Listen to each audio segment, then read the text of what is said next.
दोस्तों हमने सुना है कि अगर किसी ह्यूमन को कोरोना वायरस हो जाता है और उस वायरस से रिकवर भी कर लेता है, तो बाद में उस इंसान का इम्यून सिस्टम ये समझ जाता है कि अब कोविड 19 के वायरस से लड़ना कैसे है।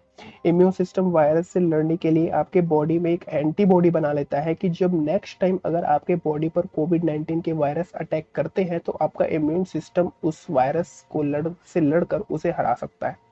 लेकिन दोस्तों ऐसा भी कहा गया है कि 3 से 4 महीने बाद आपके बॉडी की इम्यूनिटी खो सकती है कोविड 19 से लड़ने वाली।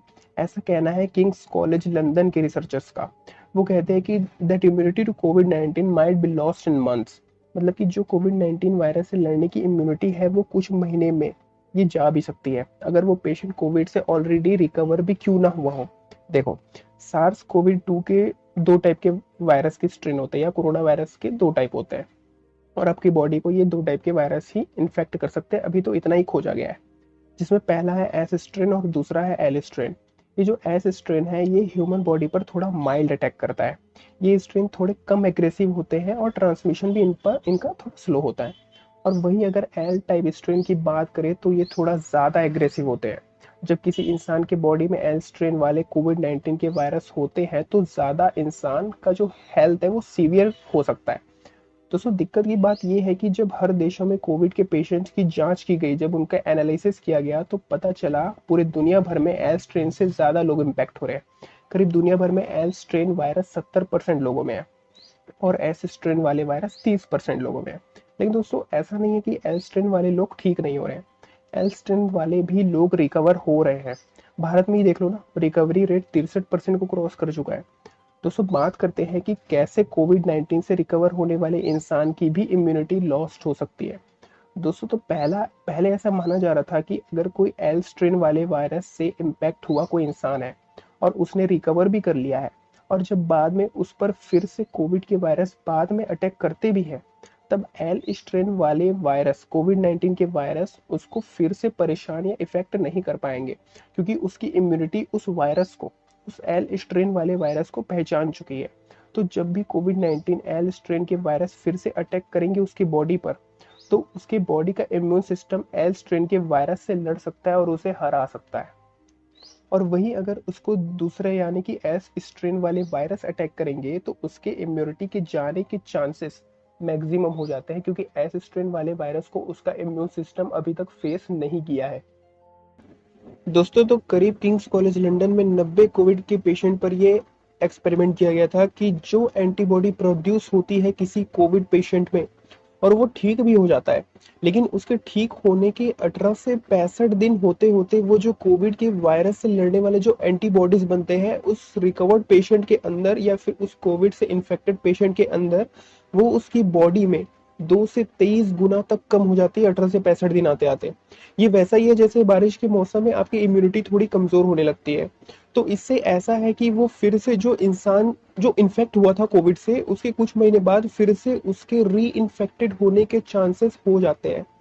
दोस्तों जब ये रिसर्च की गई तो इसमें पाया गया कि सिर्फ 60% लोग एंटीबॉडीज बनाने में सक्षम है, और ये 60% लोग में से सिर्फ 16.7% लोग ही कोविड के वायरस के लिए जनरेट होने वाली एंटीबॉडीज को अपने बॉडी के अंदर बनाए रखने में कैपेबल थे। मतलब कि अगर 100 लोग कोविड के इफेक्ट में हैं तो उसमें से सिर्फ 60% लोग ही एंटीबॉडी यानी कि 60 लोग ही, 100 में से 60 लोग ही एंटीबॉडी बनाने में सक्षम है ना। और उस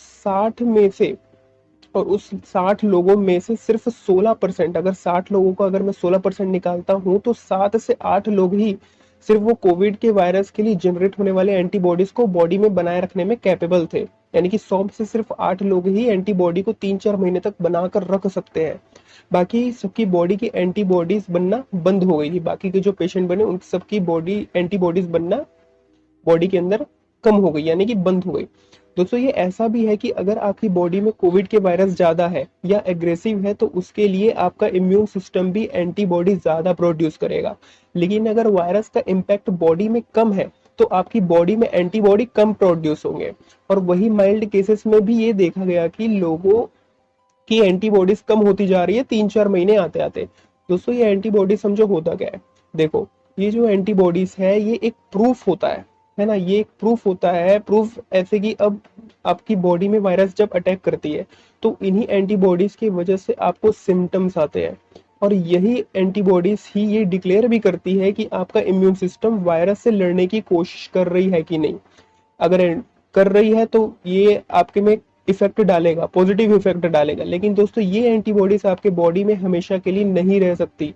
इसको ऐसे समझो कि जो सीजनल फ्लू होते हैं, जो मौसम के बदलने से हो जाती है, उसकी एंटीबॉडी लॉन्ग टर्म के लिए नहीं होती, ये जल्दी खत्म हो जाती है दोस्तों। और अगर बात कोविड-19 की करूँ तो ये भी अभी तक कंफर्म नहीं किया हुआ है कि कोरोना वायरस के लिए एंटीबॉडीज किसी ह्यूमन बॉडी पर कितने टाइम के लिए रहेगी।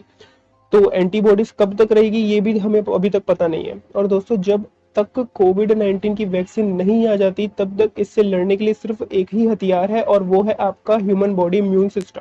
लेकिन दोस्तों एक और तरीका है वायरस से लड़ने का। देखो, ह्यूमन बॉडी में दो टाइप की इम्यूनिटी रिस्पॉन्स मैकेनिज्म होती है। पहला तो ह्यूमरल इम्यून, जिसे हम एंटीबॉडी मेडिटेटेड इम्यूनिटी कहते हैं, जो मैंने आपको पहले बताया। और जो दूसरा है वो है cell mediated immunity response mechanism, जिसमें वायरस को बॉडी के सेल खुद ही मारते हैं, उनका वो किल खुद ही करते हैं। देखो, ये जो सेल मेडिटेटेड इम्यूनिटी होती है वो होती है आपके बॉडी की कोशिकाओं के अंदर, आपके बॉडी के सेल्स के अंदर होती है ये। देखो, आपकी बॉडी में टी सेल्स होते हैं, जिसे टी लाइम्फोसाइट्स भी कहते हैं। ये जो टी सेल्स होते हैं ना, ये जब आपके बॉडी के सेल में वायरस जब अटैक करते हैं, है ना, ये आपकी बॉडी में वायरस घुस जाते हैं, तो ये टी सेल्स एक्टिवेट हो जाते हैं और उस वायरस से इन्फेक्टेड सेल को रिकॉग्नाइज करते हैं। और ये टी सेल्स अपने जैसे और भी बहुत सारे और टी सेल्स को प्रोड्यूस करके उस इन्फेक्टेड वायरस को सेल के अंदर ही ख़त्म कर देते हैं। दोस्तों, तो ये टी सेल्स एक्टिवेट हो रहे होते हैं, तो इनके साथ साथ पैरेलली मेमोरी सेल्स भी इनएक्टिव हो जाते हैं, कि जब वायरस फिर से अटैक करेगा सेल्स पे या आपकी बॉडी पे, तो ये इस मेमोरी सेल्स के सारे और भी टी सेल्स वायरस से लड़ने के लिए प्रोड्यूस कर सके। तो ये मेमोरी सेल्स बहुत ही क्रूशियल रोल प्ले करते हैं बॉडी को सेफ रखने के लिए, सेल्स को सेफ रखने के लिए। और साथ ही इस इनमें एक हेल्पर टी सेल्स भी होते हैं, जो सेल्स के अंदर ही कम्युनिकेशन का काम करते हैं, कि जब कोई एडिशनल वायरस बॉडी पर अटैक करे तो ये उस बॉडी सेल्स को वायरस के बारे में अवेयर करा सके। दोस्तों, एम के डायरेक्टर डॉक्टर रणदीप गुलेरिया ने साफ माना है कि जो टी सेल है कोविड-19 के वायरस से लड़ने के लिए बॉडी के थ्रू किसी किसी केसेस में ये मदद करते हैं टी सेल्स। और साथ ही साथ जर्मनी के भी कुछ रिसर्चर्स ने ये भी माना है कि ये सेल्स एंटीबॉडी की तरह बॉडी में उभर कर सामने आया है, जो बॉडी में एंटीबॉडी बना सकते हैं, कोविड के वायरस से लड़ सकते हैं।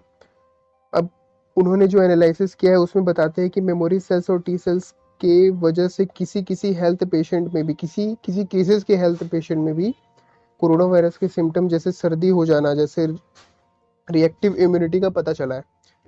फिलहाल तो दोस्तों अभी वैक्सीन बना है नहीं, हमें अपनी इम्यूनिटी से ही इसी वायरस को हराना होगा। तो दोस्तों अच्छे से खाओ पियो, हेल्थी हेल्थी चीज़ें खाओ, अरे अच्छा खासा हेल्थी खाना खाओगे तो कोरोना आपको कुछ नहीं बिगाड़ पाएगा। और अगर कोरोना हो भी जाए तो आपका हेल्थ अच्छा है, इम्यूनिटी तो स्ट्रांग है, तो बड़ी आसानी से ठीक भी हो जाओगे। तो दोस्तों ये था एंड मेरी इस वीडियो का। अगर आपको ये वीडियो अच्छा लगा हो तो इसे ज़्यादा से ज़्यादा शेयर कीजिए। So stay safe, stay immune.